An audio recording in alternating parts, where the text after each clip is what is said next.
Okay, center, cross, open and close.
Switch.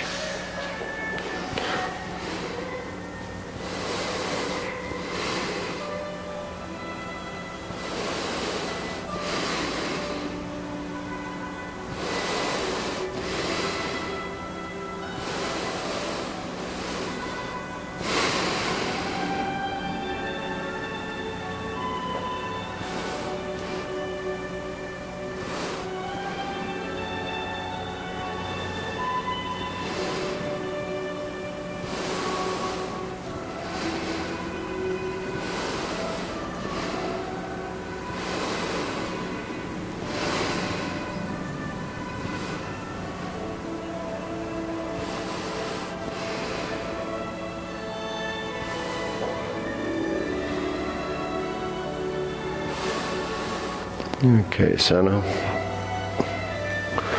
Preparation, circular movements.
Okay, lower hoop.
Shoulder height.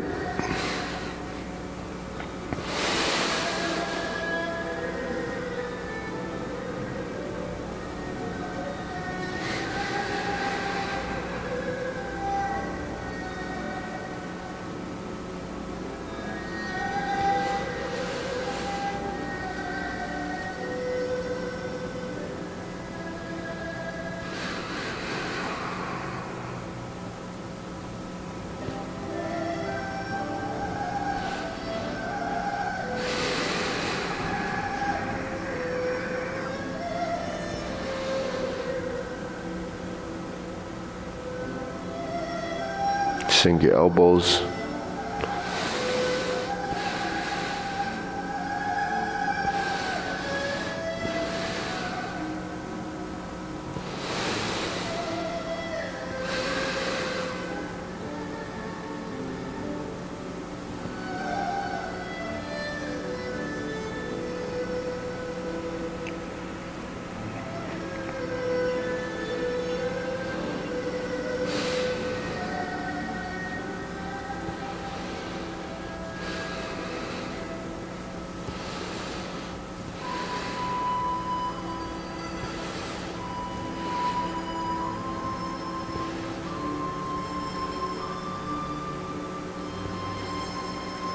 Palms down, straighten up.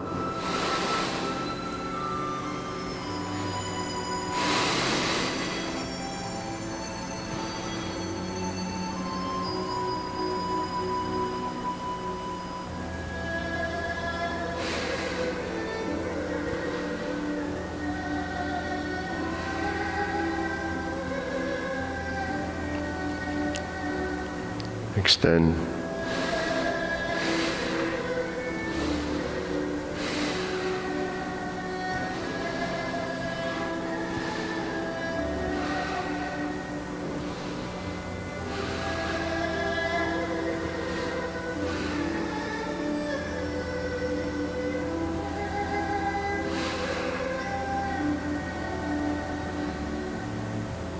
Okay, deep breathing. Inhale.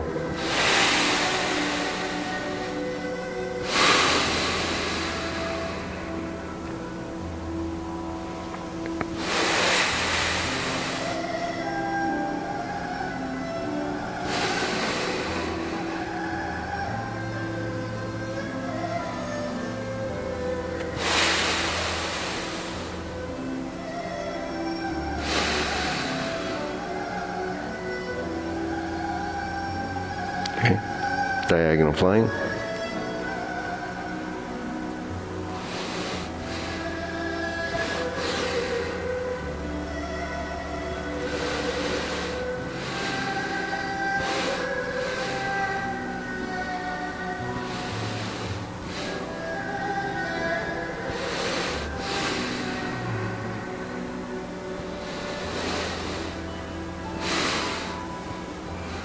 Okay, switch, other side.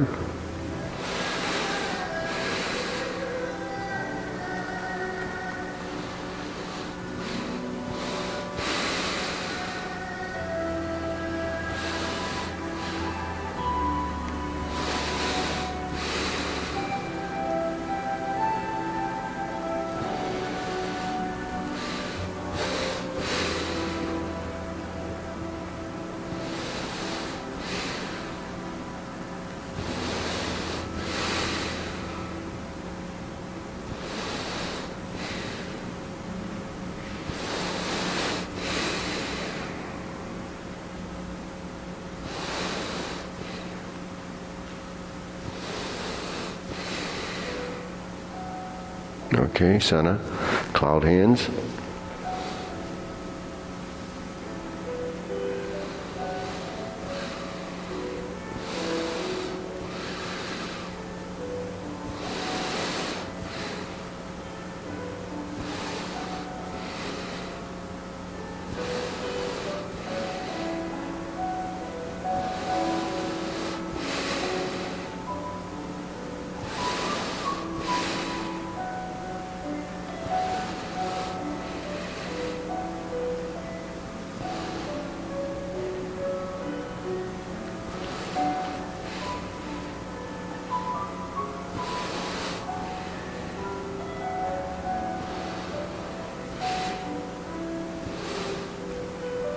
Okay, move the feet.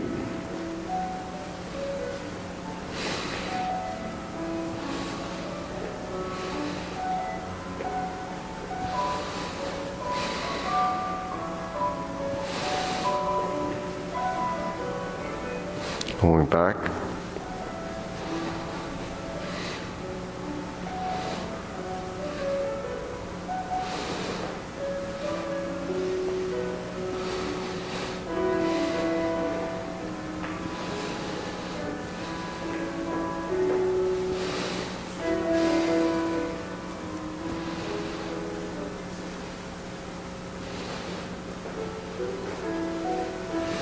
Okay, going back.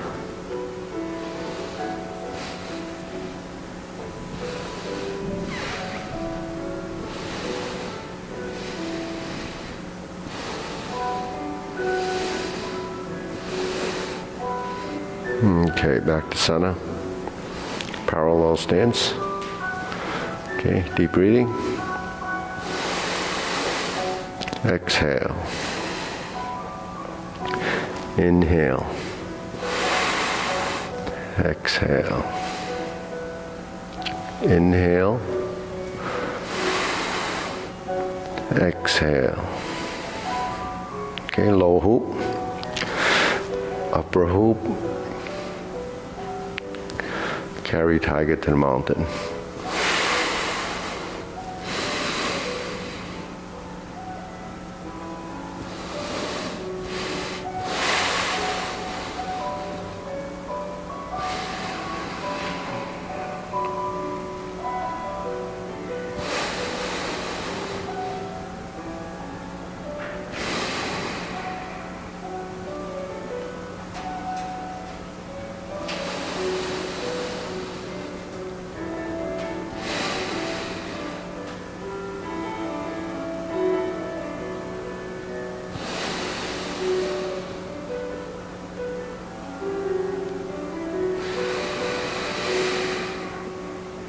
Infinity sign.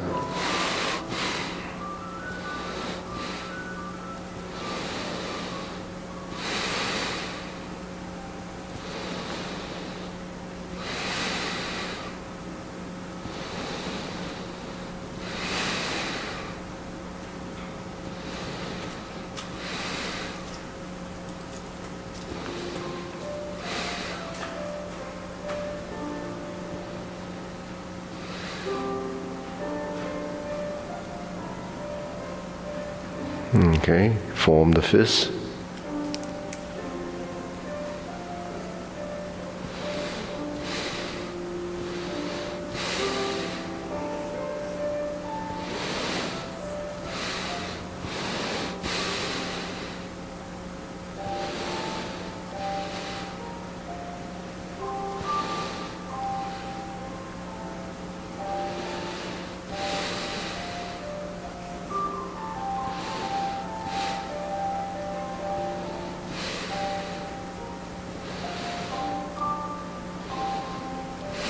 Okay, palms together, strum the lute.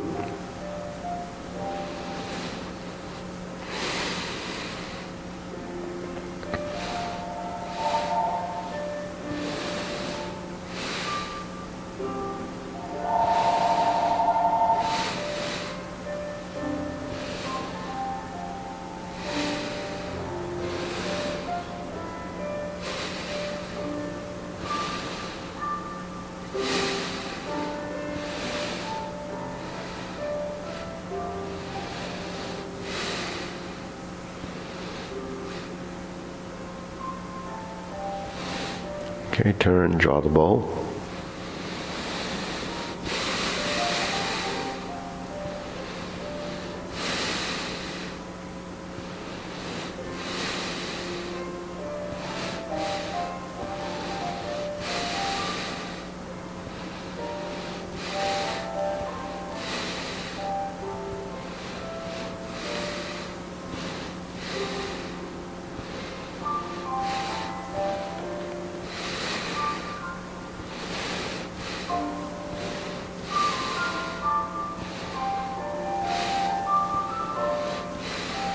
Okay, fan to the back.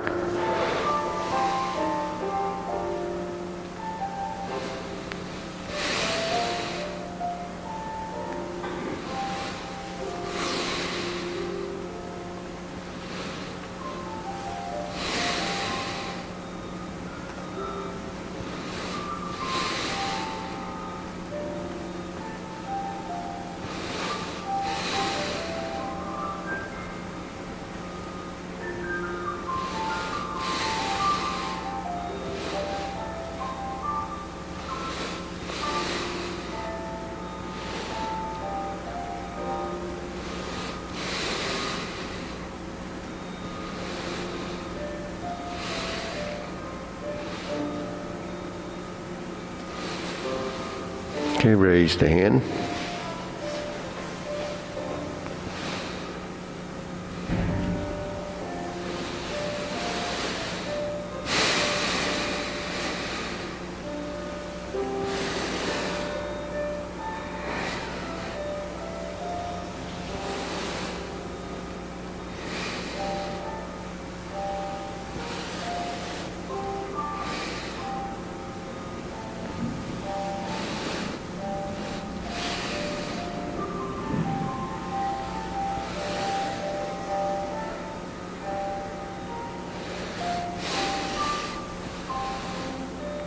Okay, palms down, deep breathing.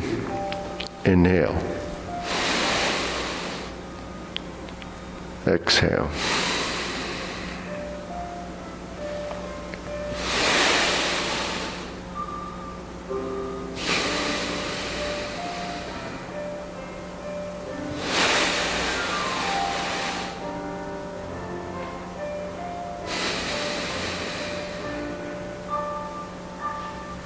Okay, so go through the sequence first. All right, ready? Feet parallel.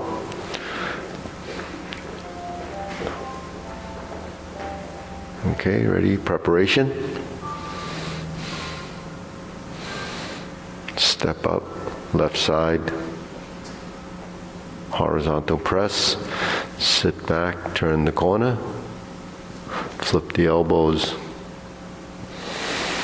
Grasp the sparrow's tail.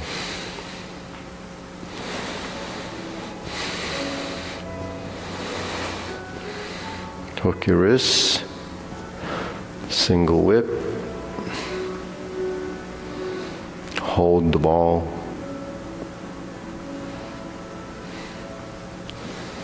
Diagonal flying. Shift. Step up. Press forward. Shift.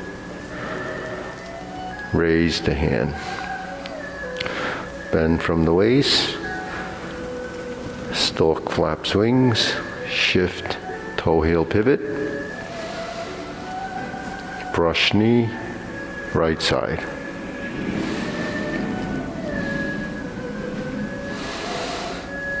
Second brush knee right side. So it's done twice for a set. Go to the left. Twist step turns to the left, step through. Brush knee, push left. Sit back, forward, right side. Twist step. Brush knee, push. Sit back, turn to the right 45 degrees, back to center left. Shift your weight forward, parallel stance, form the right fist, adjust your feet, step up, punch. Sit back, divert, block, and punch. Cross the arms, leopard and tiger springs to mountain. Back to neutral, turn to the corner, lower the arm, slice out, fist under elbow. Neutral position, rounding out, retreat, repulse the monkey.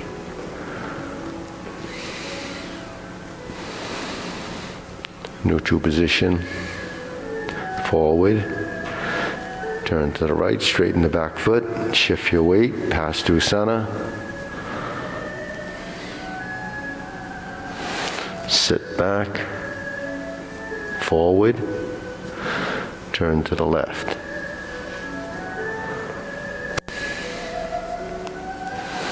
Repulse monkey, push, neutral right side, hold the ball, twist, step up, diagonal flying.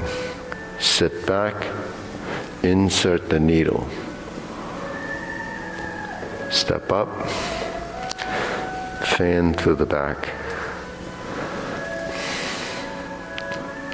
Turn, parry and punch. Form the fist, toe out, step up, punch. Sit back, infinity sign, divert, block, and punch.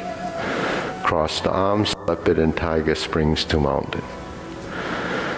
Palms down as you shift forward, sit back, empty the front leg, pivot on the heels, forward position, sit back to unweight the front leg, pivot on the heel. Square the feet, raise the hand. Bend from the waist and hips, lift. Stork flaps wings, toe heel pivot, left side grasp the sparrow's tail.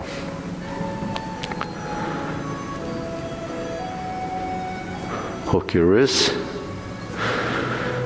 turn, back. Okay, single whip, hold the ball. Flip it over, diagonal flying. Sit back, stroke down, part the horse's mane. Toe out, step up, pass through center, stroke down, part the horse's mane. Sit back, cross corner.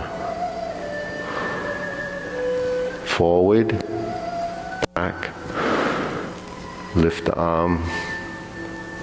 So there's Jade Lady work, shuttle left, cross over, go to the corner, rear corner, sit back, turn, and Jade Lady work, shuttle right. Drop your elbow, hook your wrist, turn to the front, pull the feet together, spread the feet, single whip. Cloud hand, scoot down 1, 2, 3, 4. Hook your wrists, open the stance, close the form.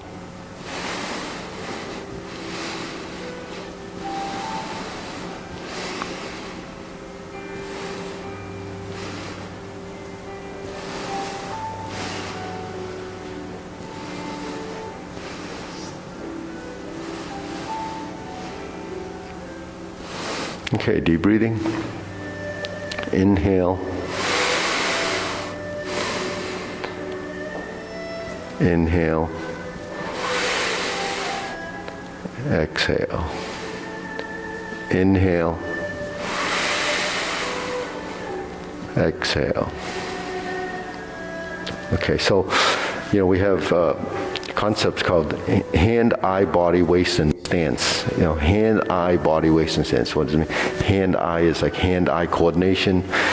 Eyes follow the hands. When you do more in the beginning, you're following someone else. But once you memorize the form, or you can embody some movement, then you track the movements with your eyes by gazing, but not staring at any. So the focus is kind of on everything. So all martial arts practitioners do that, because you can look at something and then something can hit you or whatever. That's the concept there.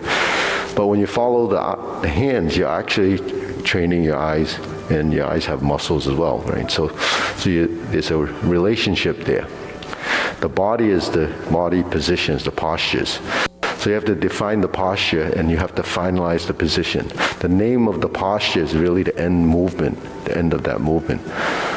So like brush knee, grass the sparrow's tail, they have numerous transitions within that single posture. But your goal is the final position. So that's what you have to look for. So in other words, once you pass to this position, you're here. That's your brush knee position. Okay, how you get there usually is from here, and then you turn, and you have some transitions. Now this exercise we haven't done much, recently, but when you're in a neutral position and you go to a horizontal elbow position, you have one on each side.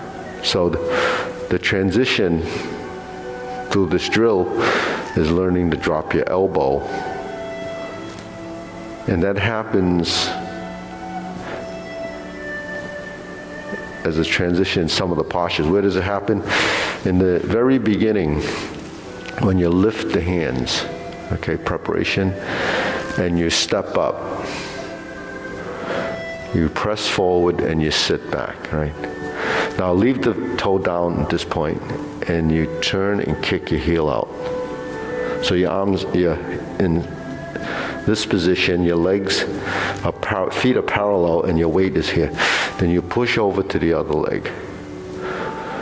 Okay, then you drop your elbow, you stroke down, you shift, you hear that term a lot, you move to center and you square your hips. That's how you get to this side.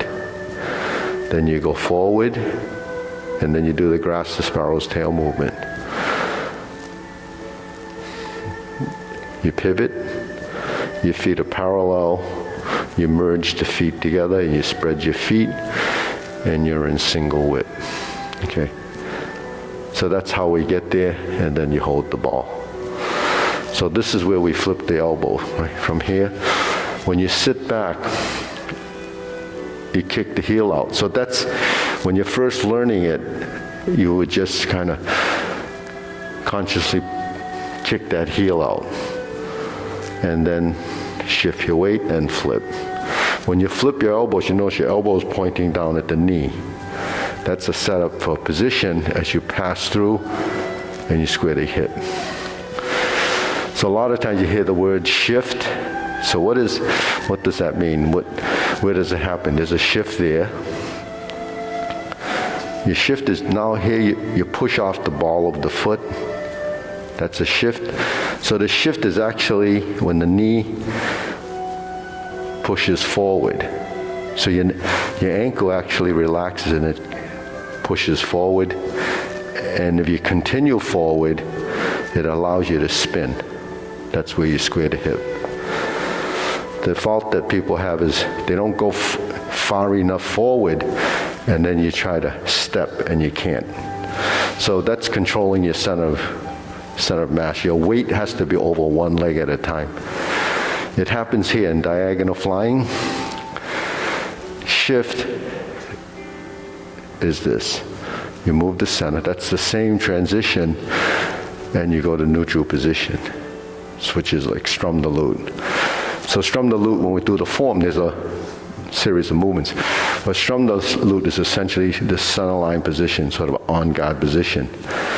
In a strum the lute position, your torso should be turned to the corner 45 degrees. The fingertips are pointing to the front. So it's not square like this. Okay? It's generally square when we're doing this as the drill. But once we turn the torso 45 degrees, then you find that you'll have one on each side. So at some phase, at some point, you have to turn the shoulders when you're doing strum the lute. Because if you don't begin to turn the shoulders, you're not actually turning your spine. So that's something that happens, as you progress. It's a body control type of thing, and you have to be conscious of it. But when you're first learning the movements, you're so focused on what the hands are doing that you forget the rest of the body. But not even forgetting the rest of the body, you don't even realize the body's part of everything, right? So that's the body form. And then the next one is the waist. So that's where you start to do the turn. So it's hand, body, waist. That's a yield. The waist is from the sternum to your navel. It's not where your belt is. We call this, the waist, because that's a clothing definition. You wear a belt, what size is your waist? But when it comes to martial arts or Tai Chi, we're talking about this space, this quadrant. That's your waist. That's what moves. Okay, so when we speak of the waist, we're speaking of the back too. Not just, where you put your belt. It's really where you twist. So the lower lumbar has to be activated to move. Okay, so that's a control factor. So turning the waist, and then the final one is hand, eye, body, waist, and stance. So stance is legs, footwork. So when you're doing the form, something like this becomes part of the footwork. And you pivot, and you turn, and you shift. It doesn't mean that you can't do this. So what's the big difference between the two?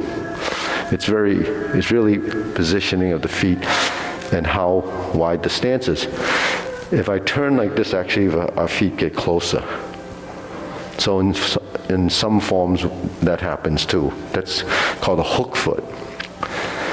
When we do this, that's a function of our turning.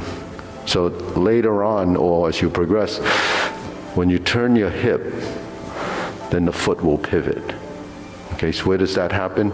It happens here, and it happens here. So here, I kick the heel out, right? That's how we learn. Kick the heel out, and you shift your weight, right? So if you shift your weight, your heel will spin. Now the same thing now, if I turn my shoulders and my torso, and I shift my weight, the ball of the foot is going to stay down, and you shift automatically, and it points to the 45-degree corner. Now I pivot the rest of my body, then you end up in the heel position. So that's the transition that we have here. And then we end up dropping the elbow to sink. Now we do this drill like this.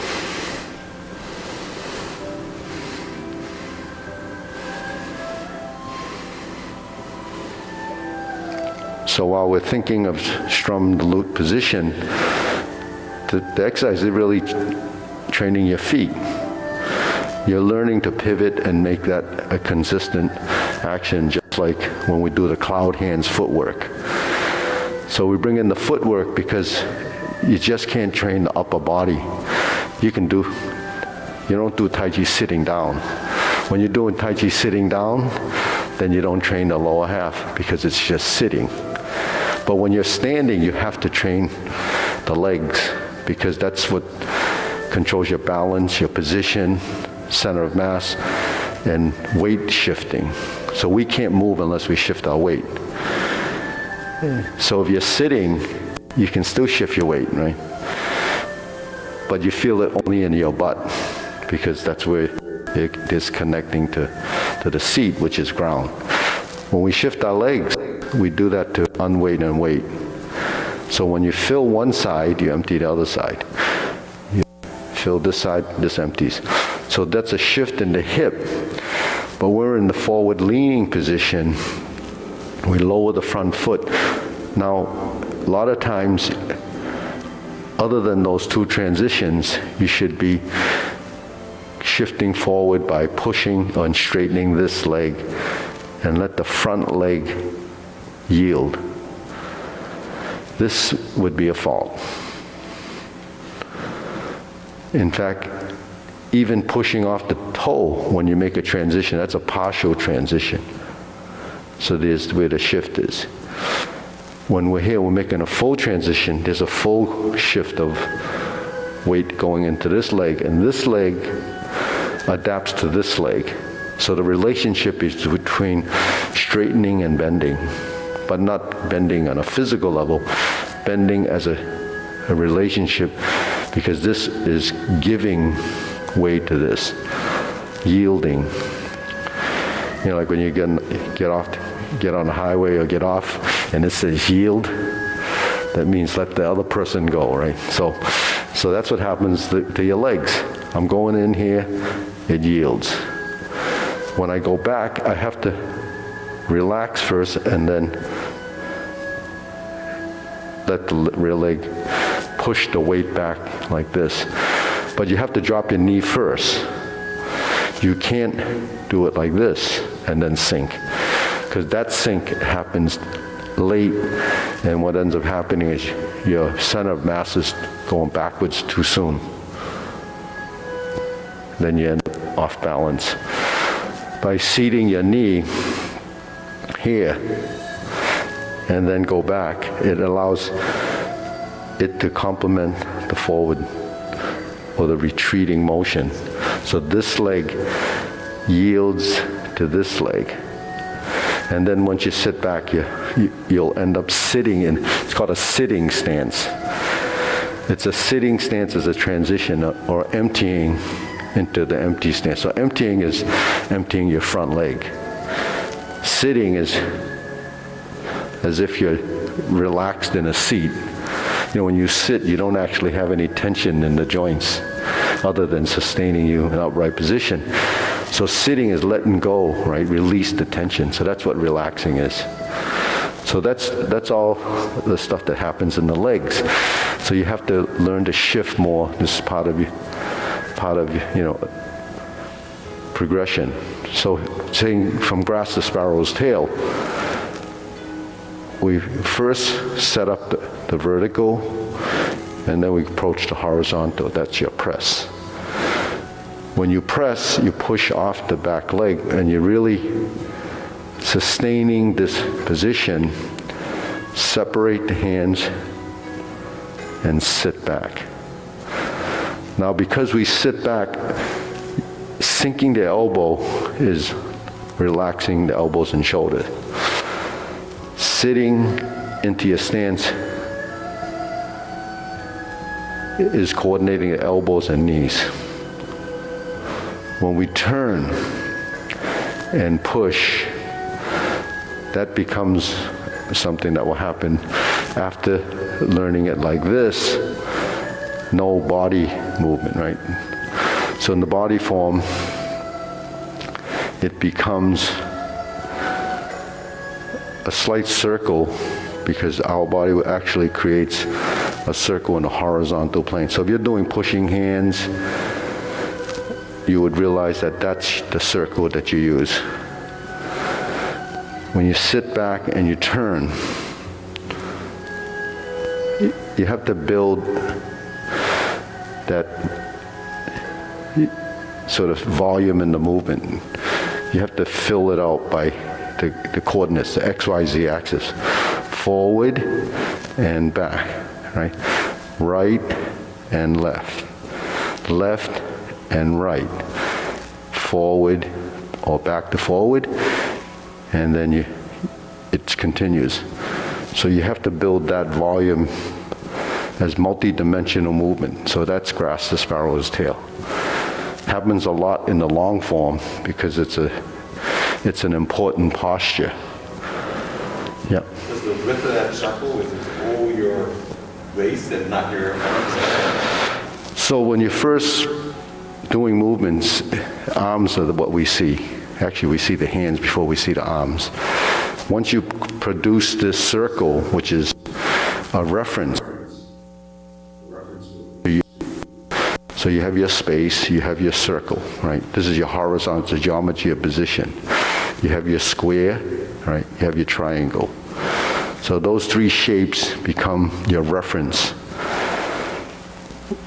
How far does this circle go? If I'm here, it goes essentially to this space, right? Because I'm turning my body when I start to turn. So the size of the circle with the arms diminishes as your body starts to move other parts. I call it the summation of components.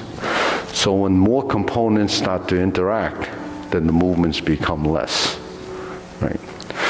So as a supplement to that, when the body starts to move less, so does the effort, the amount of strength.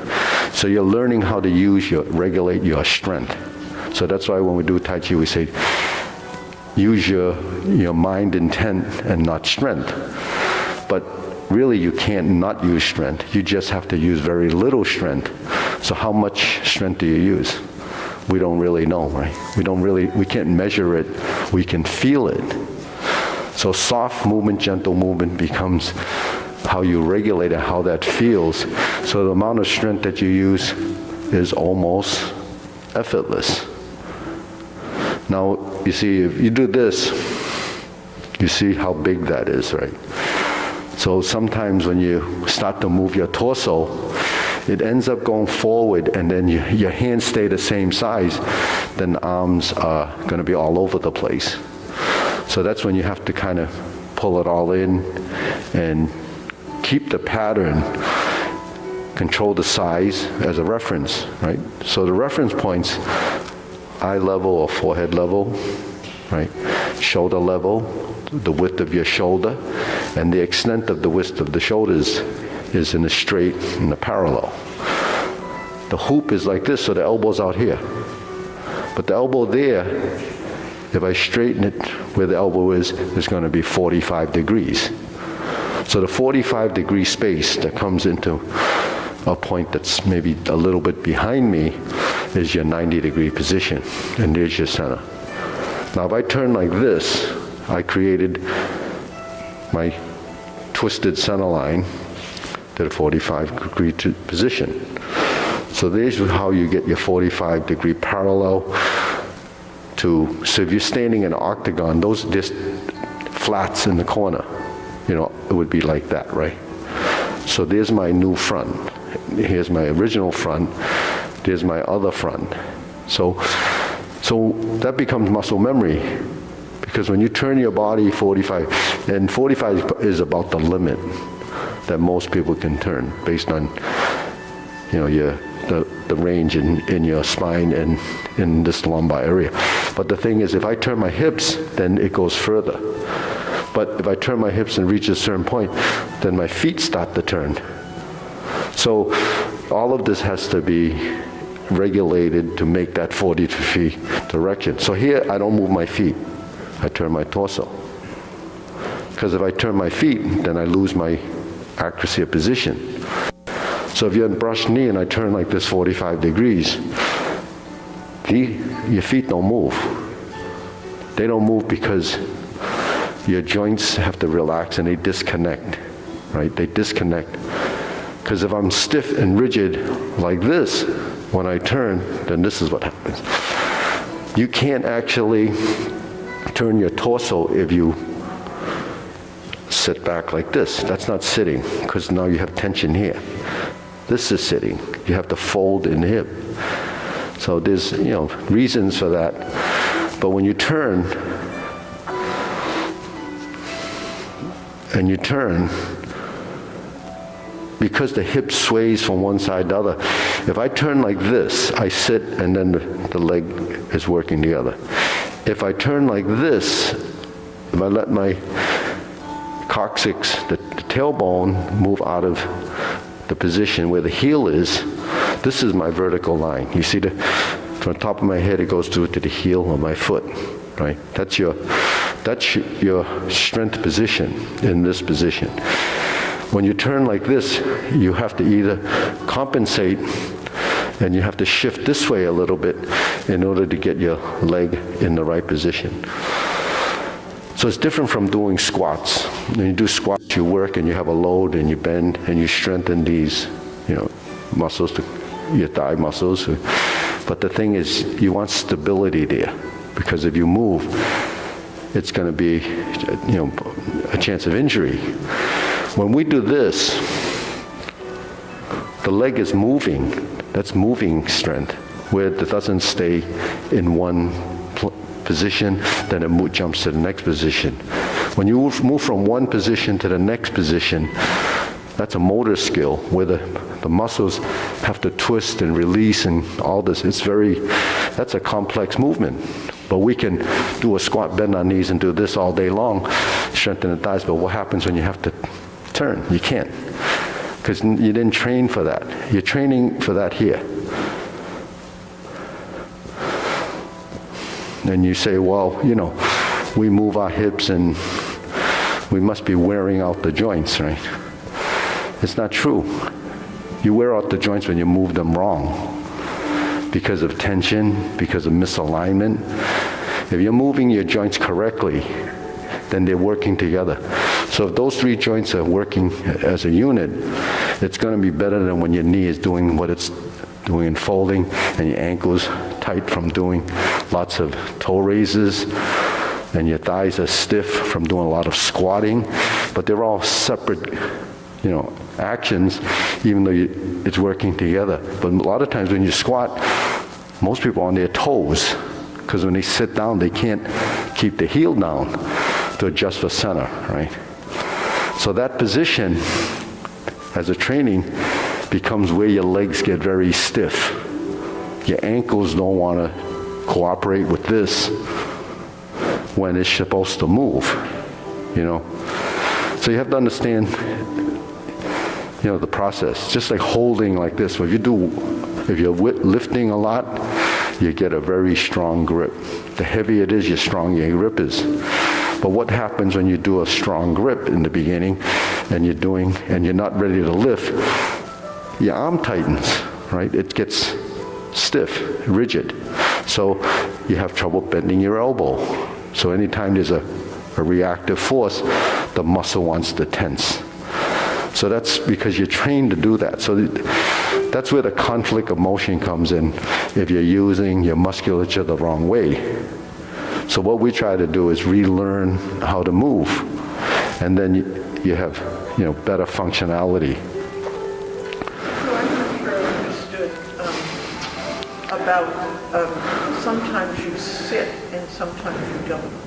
I don't know when you sit. So When you don't. you're always sitting. It's just the degree of sitting and which side you're sitting on. Like if I do this, I sit. But when I shift and I turn, shift and turn. So you always have to sit into the substantial leg. It is sitting. But you have to sort of unsit. That means rise a little bit or to get out of the stance. So when you're here and you shift, when you turn and you turn, there is a minute rise and fall in the movement. Sometimes you double sync. It depends on your movement. But that's experience. You learn that through the concepts. Because these are just concepts. And that concepts are interpreted, so you have to understand it based on your level of practice and how you are evolving. But if the body doesn't cooperate, then you're going to have another stage of getting the body to unlearn what it's learned. So the unlearning process and relearning becomes, a constant, that's how you evolve. We only evolve because we're unlearning. If you're constantly just learning, your body is resistant to it. It doesn't do it. So that's an awkward stage. And every stage you get through, you'll always end up in an awkward stage. So can you get past the awkward stage? It's the unlearning. It's those habits. Those are, we're creatures of habit. So the more things that we do that are wrong, then the harder it is to overcome that. So why do we learn things wrong? Because we just copy. We copy things, whatever it is, and then the body really doesn't know what it's doing. But if you're fanatical about whatever you're doing, then you'll get past that stage and then you actually become pretty good. Athletes are like that. How do you become a good athlete? You have to practice, you have to go through this whole process, and by the time you become pretty good, you've probably spent quite a few years. So if you start when you're young playing sports, then you get pretty good by the time you're, 9, 10 years old. But if you start a little bit later, a lot of kids will, get discouraged or they just think it's too much work. So doing this is, believe it or not, when people do forms, it's called playing the form. Play the form. It's a recreation. But that's the stage where you see people in the parks and everybody's just copying each other, but they don't actually know other than the movements. But you have to have some depth of knowledge, and that comes from, the long-term practice. So, yeah, too much talking. We should. Okay, so we'll do. We have 15 minutes, so let's do the form again. All right. So this is lifting, elbows and knees, lift, shift, 1, 2, 3. Sit, turn, shift, flip, 1, 2, 3, 4. 1, 2, 3, 4. 1, 2, 3. 1, 2, 3. 1, 2, 3. 1, 2, 3. 1, 2, 3, 1. That was a shift. Raise the hand. Bend from the waist. Stork flaps wings, toe heel pivot.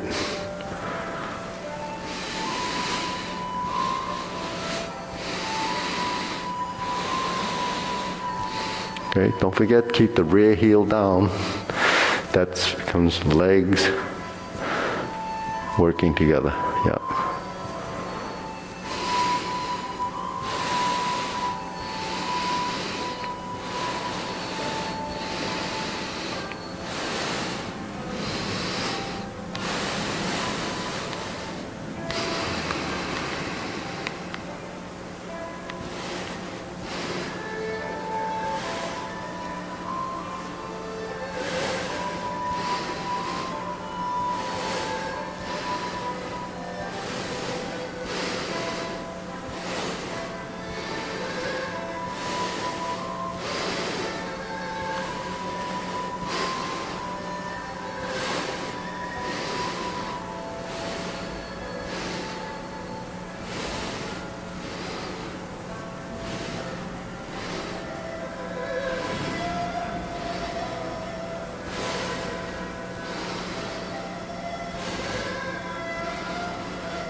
Okay, deep breathing, inhale.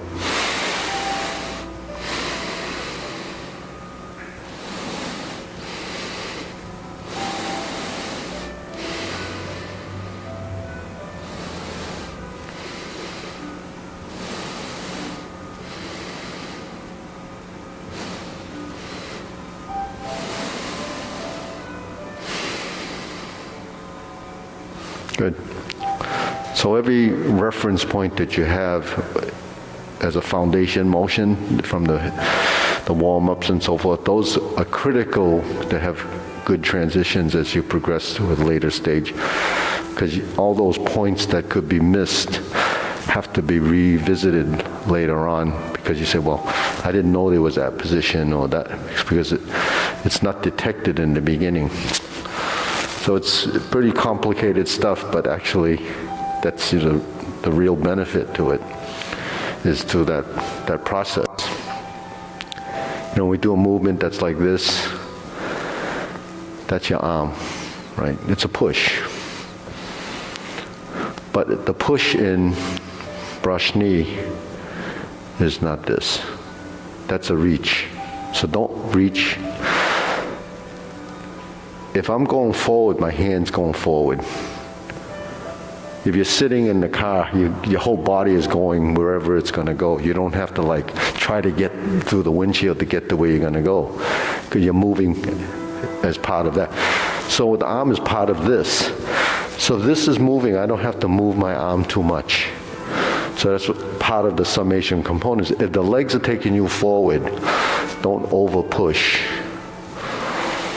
And don't let your hands pull the legs, because it can never do it.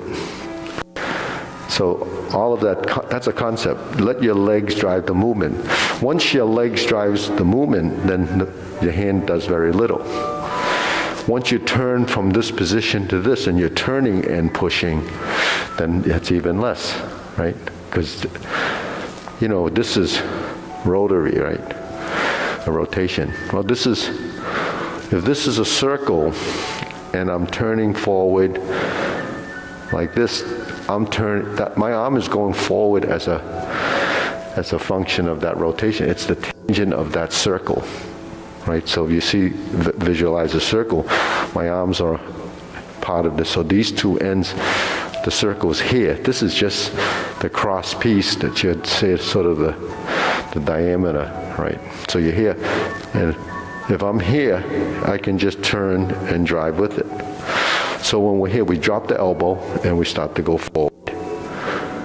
And then you just have to use the strength to get your hand to that place by gently manipulating that. So we want to use that type of strength. It's a conscious strength. And you learn to do that because it's very slow. We can learn to detect what the movement is doing. When it's a physical thing, then it's just, that's what the physical exercise is. It's just muscular. There's no mind intent. You see, so that's something you strive to do.